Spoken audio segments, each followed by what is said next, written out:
Hey, everybody. Welcome to the Outsource Advantage, the podcast where we help you understand how outsourcing can actually provide an advantage in your business. Today, I'm really excited for our two guests. We welcome Kyle Norton and Kristin Brewer to the show. Kyle's a senior account manager, and Kristin is an account manager at Foodbuy. Foodbuy is a subsidiary of Compass Group and is the largest food service procurement solutions organization in North America. They provide a wide range of procurement and supply chain services, focusing really on helping their members lower purchasing and products costs, gain operational insights, and ultimately achieve efficiencies through strategic sourcing and innovative solutions. Guys, I'm really excited to have you on the show. Thanks for joining. Yeah, thanks for having us. Excited to be here. Thank you, Derek. Great. Well, Kyle, I'm going to start this off with a curveball. You know, the last time we were together, we were playing in a customer golf outing, and I completely embarrassed myself in how I played. So I'm really appreciative that you decided to look past that and come join our show. But you played very well, so ultimately we played well. I'd say we had a ton of fun, and how can you not have fun? We're out there at Arrowhead out there in Colorado, just the scenery with the red rocks, and we had the flyover right before we started, which was awesome. So it was still a lot of fun. Well, guys, I'm going to jump right in, and I want to start with something that I believe you're passionate about, which is really customized solutions for customers, which HHS is passionate about as well, which is great. And, you know, Foodbuy works in so many industries, right? So how do you really focusing on tailoring solutions for your diverse sectors like healthcare, hospitality, education, et cetera? I mean, I think the obvious answer is just knowledge, like industry knowledge. And it's just having, just staying on top of what are the needs of our customers. And it will obviously vary from industry to industry. There's obviously some overlap as well. We want to, I think, ensuring that we have a relevant portfolio is really important. Education, partnerships. Because while we do have quite a vast portfolio of programs, there are still things that, as things are ever changing, to have that knowledge that we're gaining to be able to pivot as needed, I think is really important. Yeah, I think great. You know, just to add on top of that, our contracts are so wide, they're so deep. I mean, we have a lot of solutions that are available, and you know, we talk about customizing it. We have members in the healthcare space, hospitality, food service, you know, really a full gamut. I mean, all kinds of different areas. There are a lot of synergies across those different channels where people are, you know, have similar needs, but at the same time, there are some differences. And I think that's one of the advantages that Foodbuy kind of brings to the table is we do have expertise in these different areas to cater our contracts to those specific groups. And, you know, I would say, you know, we're constantly working, anytime we do a sourcing event, we're constantly working to add contracts that are relevant to every different sector so that the needs of the members are met. And you guys on the member side push us, right? You know, you help us find those solutions and kind of constantly say, hey, this is what we need. Help us get there. And then we leverage our teams and the infrastructure that we have to try to, you know, put those things under contract. Yeah, that's great. Let's dig into sourcing a bit more. How does Foodbuy leverage your purchasing power as a GPO? Would you call yourself a GPO actually? Do you? Yeah. Yep. Yeah. Okay. So as that GPO to negotiate contracts and ultimately to reduce costs for your customers. Yeah, I mean, I think just having Compass as our largest customer, I mean, we collectively managed about $30 billion in volume total, and a big chunk of that comes from Compass. So just that as a, you know, as the foundation that allows us to go in and say, hey, not only do we have Compass, but we have so many other Foodbuy customers too. So leveraging that volume, say, hey, if you want the business, if you want to be in this portfolio, and it's super helpful to be able to have that going in and be able to provide that value to help not only drive down the prices as necessary, but then keep the prices from going up at maybe a market rate. So it helps our customers, they get to benefit from that management side of it too, from the the programs that we have. Yeah, that's great. And I like the way that, you know, Kristin phrased it of the 30 billion, right? So for anybody who doesn't know what a GPO is, a group purchasing organization, there's strength in numbers, right? When everybody's going on their own, they're working in their own silos, you have limited leverage and influence on any given partner. But when we're all working together, that volume's aggregated, and that's how we negotiate the contracts to be so competitive. So as Kristin mentioned, Compass is our parent company, so there's a lot of volume there. Where we've been able to put these contracts in place with food manufacturers and a variety of other service providers. But then as we add more members, the snowball kind of grows, right? We get more volume, which creates more leverage. We can negotiate better contracts, and then that allows us to kind of start that cycle over and repeat it. So there's just so much value in working together to be true partners with each other. And when we do that, we can see, the impact and the influence that it has in driving down costs and creating these efficiencies. There's so much legwork that Foodbuy does that our customers don't have to do. And there's a huge benefit there because we have a lot of industry experts. We have chefs. We have people who have worked for large broadliners before that come in, and they bring their industry knowledge, and they know how the inner workings of the companies that we're partnering with. And so that is helpful. And there's so much more legwork and negotiations and contract management that can be done that, as Kyle mentioned, on your own, you may not want to reinvent the wheel when you can have a word with Foodbuy. Yeah, that's great. And the little bit that I know about kind of the inner workings of Foodbuy is you also have a platform that you guys leverage called Empower, right? And so can you talk to me a little bit about what that Empower platform does for your customers in terms of, from my understanding, it's really around identification of, I'll say, cost savings or cost avoidance opportunities and optimizing spend. Can you elaborate a little bit on that for some of our listeners? Yeah, for sure. So Empower is Foodbuy's member portal. It's something that gives access for the members to have access to all these types of information. So there's a lot of communications that are out there, inflation reports, different communications from members, which is helpful for managing your costs and understanding where the trends are in the market. But as you mentioned, there's a couple of other main resources out there. So we have an optimization report or an opportunity analysis. So looking at what was purchased and then trying to find comparable items to those items, to the original items, and saying, hey, here's value. If you change from this trash bag to this other one, there's going to be a strong savings. So that's one of the reports that's out there. And then the price audit report or price verification is another big element of it, right? It's great if you're buying an item that's on a contract, but if the distributor's not actually implementing that price, you're missing the benefit, of the deviated savings. So those reports, I think in tandem, it's a great tool to have, but you kind of use that with the expertise, working with the account management team or the other resources at Foodbuy, and that's how we kind of marry all those things together and really drive the value of the opportunities. Yeah, that's fantastic, and I know just firsthand, how much you guys kind of get in the proverbial foxhole, at least with us, as you do with your other members, to really not just in the quarterly business reviews and those things, but really kind of work hand in hand with your members to figure out what are the areas that we both can do better and what do your members provide kind of as opportunities or challenges out there that I know for us, we've been extremely fortunate that you guys have always met that mark and helped identify better ways that we could provide for our customers. And one of those things is all around waste, right? Controlling waste. How do we order? And so can you talk to me a little bit about how that's a big focus with Foodbuy and what you're doing with OneSource, your e-procurement platform? How does OneSource really help streamline that purchasing process to really help us control waste as a member or a vendor partner? Yeah, that's a loaded question. So we've got 3 hours, Kyle. Yeah. So. There's a lot to unpack there. It's not 3 hours. Yeah. Only 2.5. Yeah, exactly. There's a lot to unpack. So the purchasing platforms that we have, OneSource is one, MyOrders is kind of the other one that's used. Those tools are really helping manage buying the right items, right? So it's consolidating that down to say, hey, here are the items that we know are going to drive the most value. These are the best contracts that we have. So limiting that, so you're not buying, all these other items that you may not need, or an item that may be comparable that's going to be a lot higher because it's not contracted. As far as reducing waste, there's a lot that kind of goes within that. And, it's pretty interesting if you actually look at, some of the industry, data and numbers that's out there.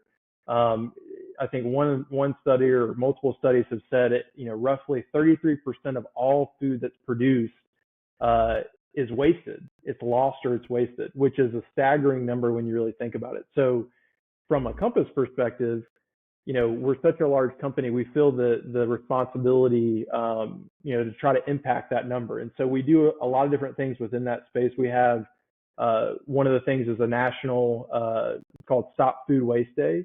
It's the last Wednesday of every April. So I guess the next one's coming up, I think April the 30th of April 2025. But that whole idea is around creating awareness about food waste. And again, the staggering problem that is 33% of all that food that's produced, it kind of falls by the wayside. So creating awareness is a big piece of it. We also have some reporting tools that we use. Waste Not 2.0 is one of those tools that it really evaluates when something does get wasted, was it preventable? Is it something that we can potentially change our process or change something to impact this, kind of moving forward? But other than that, we leverage our culinary team. We leverage, different resources, to offer guidance to our members, giving them information, putting it in the right hands. And, some of those things would be like cross-utilizing the items that you use for ingredients, right? So the things that you're buying, rather than wasting it, how can you repurpose it and use it somewhere else, right? So that you're not only reducing the waste, but you're also increasing your profitability because you already have these items on hand. That's a big piece of it. And then one of the really cool programs that we have that is pretty exciting is it's called Imperfectly Delicious. The concept around that is, if you think about it, when you go to the grocery store, all those produce items have been kind of scanned and culled to be the ones that are pretty to look at, because you look with your eyes, right? You eat with your eyes first. You're going to look to see, what items you want to buy based on how cosmetically pleasing they are. A lot of those items is what contributes to that 33% of the food that gets wasted, because some of that produce may actually be good quality, but it has a cosmetic defect or something like that on there that would cause it to get wasted. So this Imperfectly Delicious program is something that we use with our local regional produce vendors. And basically the idea is actually being able to sell some of those items that would technically be, thrown away. Obviously it's at a reduced cost. And these are items that you wouldn't necessarily, put on a plate for a customer, right? These are things that are going to go as ingredients in the back of house, right? So again, it's perfectly good quality, but it's got some sort of a cosmetic defect on there. So again, rather than wasting it, you're able to recycle or reuse it. And some of those things are pretty cool in the way that we, kind of try to impact reducing the waste number and using our members to help us accomplish that as well. Oh, that's fantastic. I'm going to steal that Imperfectly Delicious. Not to digress too much, but I'm one of those people who, if I see something, I'm like, oh, I can't use that. It must be bad. Luckily, my mother-in-law is the opposite. She's like, just cut that piece off, use it. And so I'm going to start calling her the Imperfectly Delicious chef. That's how I see her. That's good. Well, hey, let's touch on then the opposite. I'll bucket sustainability kind of in waste and other things, but on that flip side of sustainability, are there other things you're doing, to address sustainability concerns outside of waste? And is there ways you leverage and scale for that? Yeah, again, that's another loaded question, because there's a lot that we do within sustainability. Yeah, if you talk about sustainability, that one topic can mean so many different things to so many different people, right? It's certain qualifications for disposables.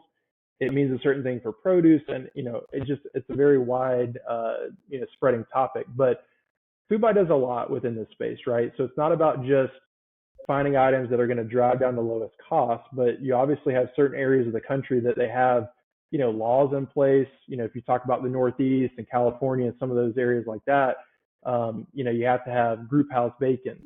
You have to have, cage-free eggs. They can't have, certain plastics. So all these different regulations. So we contract for those types of things, right? But it's not just focusing on those areas. It's also expanding that reach to any member who wants to, try to, go in the right direction to reduce, some of the things that they feel the different areas that they want to impact. So again, from a sustainability perspective, we contract very broadly.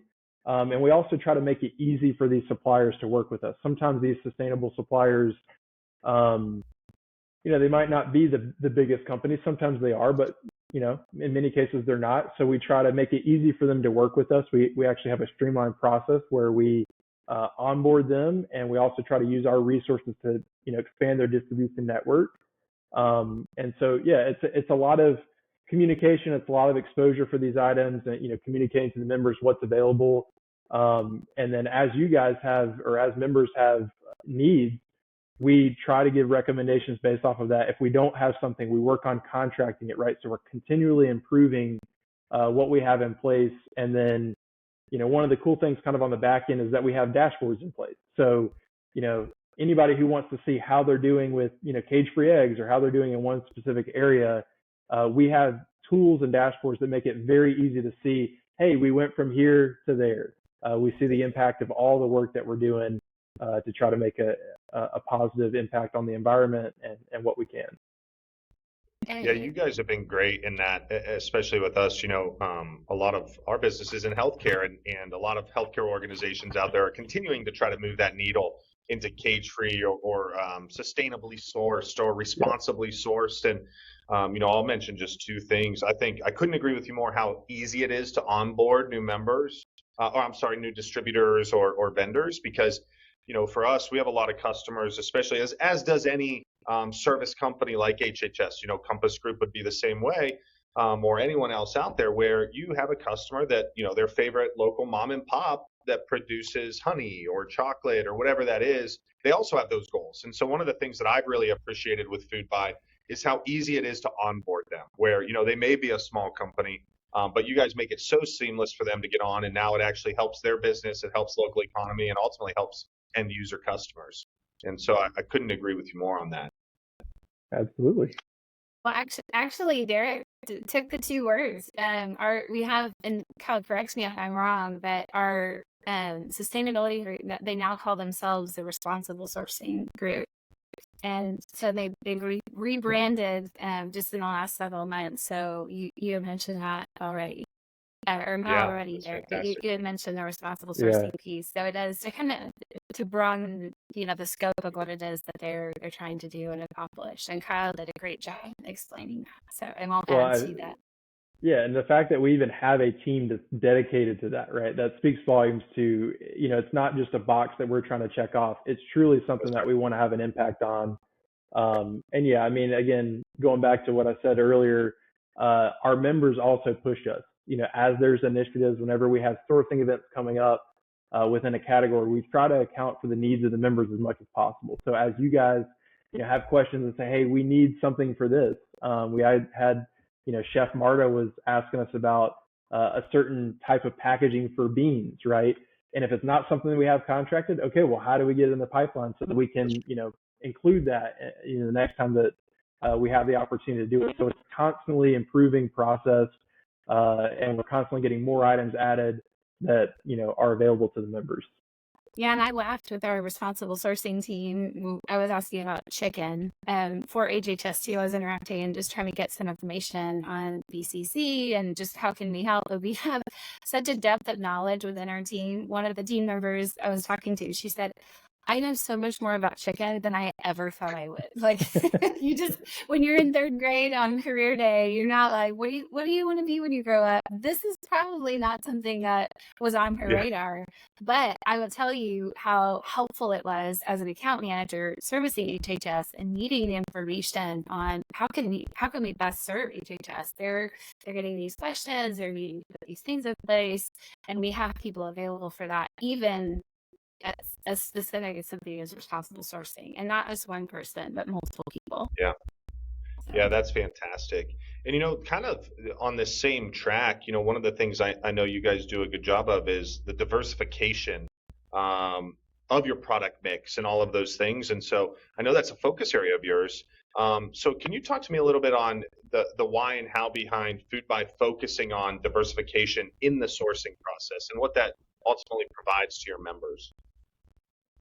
Yeah, there were a lot of lessons learned during COVID, especially. That was a unique time for everybody, but one of the big challenges there was that you had certain suppliers that had, you know, shortages. They had issues with product inventory and things like that. And I think, again, one of the lessons that we learned is we have to diversify. We have to work with more vendors because it's also the best thing for the suppliers, right? It doesn't put quite as much strain on them to manage that inventory and make sure that they have enough product available. So as we've started coming out of COVID, one of the big initiatives through our sourcing events is trying to work with multiple vendors and have a little bit more of a balance. And so again, I think there's a lot of advantages to the way we do that now, but it also creates healthy competition, right, between the suppliers. So again, all the eggs aren't in one basket, and it certainly makes things a lot easier when you do run into supply chain issues, or because there's a never-ending list of things that happen, right? You have world issues, the war out in Ukraine and Russia, that impacts things, right? It might not impact it immediately, but it might be something down the road. Right. And so again, the more that we can diversify and work with multiple partners to the right balance, right? You don't want to be overly diversified, but to the right balance, I think that gives us a good position to be in as far as securing the inventory and also making the prices still competitive. Like some of our customers would just prefer this type of chicken or this type of plate or cup or to-go container or anything in between. So if it comes to preference, the more options we have, and like Kyle said, we don't want to get watered down too much. But to be able to provide that, and to point back to my orders, when they're in there placing their order, we do show them, hey, this is the best product for the best value, but here are some other options. When we have multiples and we've added that to the shopping list or what have you, then they're able to see, hey, here's not just the only choice that you have there. So that's helpful juice too, just on a little more practical level, day to day. That's fantastic. I'm going to pivot off the loaded questions now for a little bit, at least I hope, since I gave you a few back to back. But with in food, right, some of the biggest things that people always think about are quality and freshness. Those two words are always so important when we're talking about actual food products. So what do you guys do to really leverage, or maybe you don't, but I think you do, in utilizing and leveraging technology to ensure that things like produce are fresh, that you provide out to your member organization? Yeah, a lot of specifically on the produce side, a lot of the communications there come from our supplier partners, right? And so as they're communicating, hey, crops in this area or with this specific item are really in a tough spot, we take that information and that's what we share with the members, right? So that you can make the purchasing decision based off of that intel and information. So Foodbuy as a whole, right? We're not the ones necessarily buying the food. We have the contracts.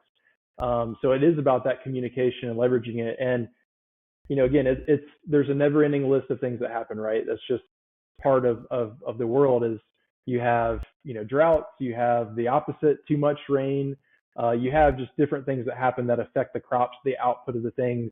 And so again, communicating those issues, and not just communicating the issues, but also giving recommendations on alternatives is a big piece of that. So, hey, if this, commodity is, not only is it going to be in short supply, but it's going to be extremely high priced because there's a limited supply on it, you might want to switch over to this item. And so that way our customers can adjust their menus as they need to and really avoid a lot of those headaches from some of the issues that they're seeing in the market. Yeah. Oh, that's fantastic. And once a month, there's a couple of customers that I talk with. We push out information just based on what's in season, right? So there's going to be a plethora of this produce, or hey, you can expect to see maybe a little bit of a price increase for ground beef because grilling season is coming. So that might be something good to stock up on. So we have our member advantage that we push out, and that has that information in there. It's just helpful, like Kyle said, to just look ahead so they can make decisions, plan their menus, or maybe buy a little more just for the next month or two, just to take advantage of the pricing. Yeah, that's great. if I'm out there in the industry, and I guess I'll kind of ask you guys to take your Foodbuy hat off for a second, but if someone out there is listening or watching to this show and they're considering outsourcing some of their purchasing decisions in food service, what factors should they consider that you've seen that basically led to some sustained success? It's hard to take the Foodbuy hat off of that, but anybody who's considering, outsourcing or working with a GPO, if somebody's not working with a GPO, honestly, working with Foodbuy, it's a no-brainer. There's no downside to that, right? If they've got direct contracts, they would be excluded. They'd be allowed to keep those contracts in place and leverage any of the other contracts on the Foodbuy side. Other GPOs that we run into don't necessarily have that same model, and so I think there is a little bit of a stigma out there of, if I work with a GPO, they're going to tell me what I can do and what I can't do. They're going to tell me what I can buy, and I'm going to really have a loss of control. And on the Foodbuy side, that's not the case.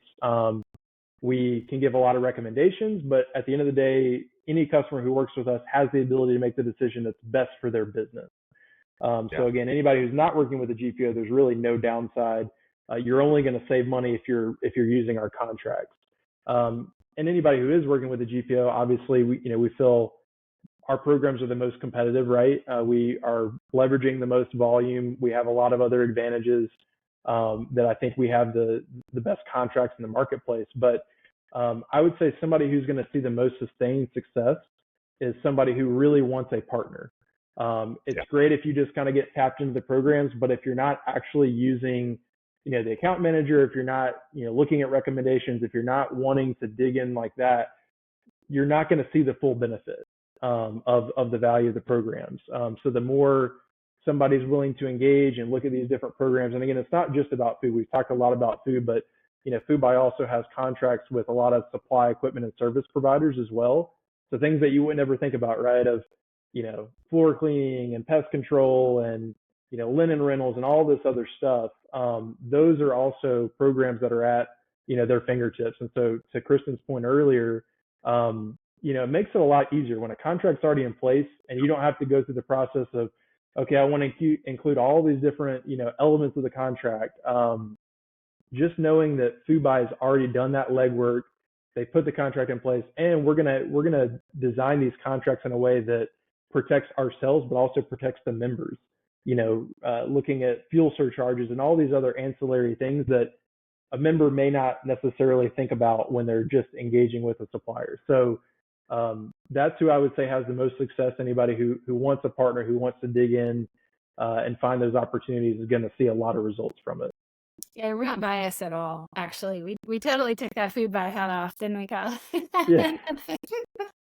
Also, well, I mean, it's kind of hard to argue, obviously, being the largest on the continent, but also with your tailored approach. I couldn't agree with you more about the partnership aspect, Kyle, because I do think a lot of people are looking for an easy button to get fresh, quality food or supplies in that checks all the marks, but that only gets you half the way there, because you're always going to run into a challenge. You're going to run into an issue, and understanding that it is a partnership. And for those out there listening as well, even maybe thrown off, like HHS, where I'm an employee, you'd think at first blush that we wouldn't want to work with Foodbuy because you're a subsidiary of Compass Group, who's a large competitor in that space. But I will say you guys do such a fantastic job of having those firewalls in place where we don't feel like we're working with a competitor. You guys are our true partner, and you get in that foxhole, as I mentioned earlier, to bring solutions to challenges. My biggest pet peeve in life and work is when someone tells me there's a problem but doesn't have a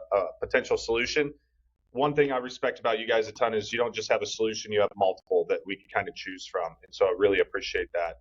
I'm going to switch complete gears here since we're coming up to a close on this. Love for you guys, and I ask this of all my guests, to tell me something that you're most passionate about outside of work. And for you, Kyle, I'm going to not let you say golf because we already talked about that early on. And so you got to do something different. Well, if I can't say golf, I am very passionate about barbecuing, smoking stuff on the smoker. That was one of maybe a COVID project or maybe even a little bit before that, but I like to dabble. I'm definitely not the expert, but just like golf, there's always room for improvement.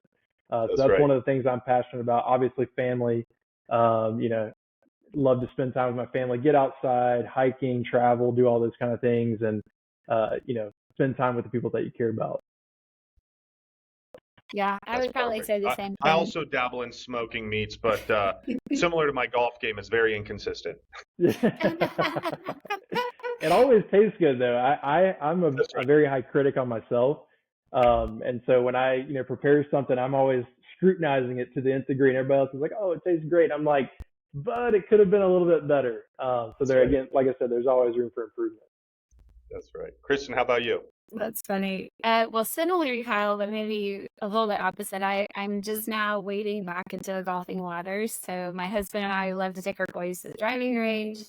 I had a good practice round in before I came out to Denver to completely embarrass myself as well. But I feel like the bar was probably much lower for me. So losing a sleeve or two or more balls, it was not like, the expectation to maintain that my supply of golf balls was very low. But my husband and I, we love to entertain. I do love cooking. I'm just pretty cliche, I guess, working in the food industry.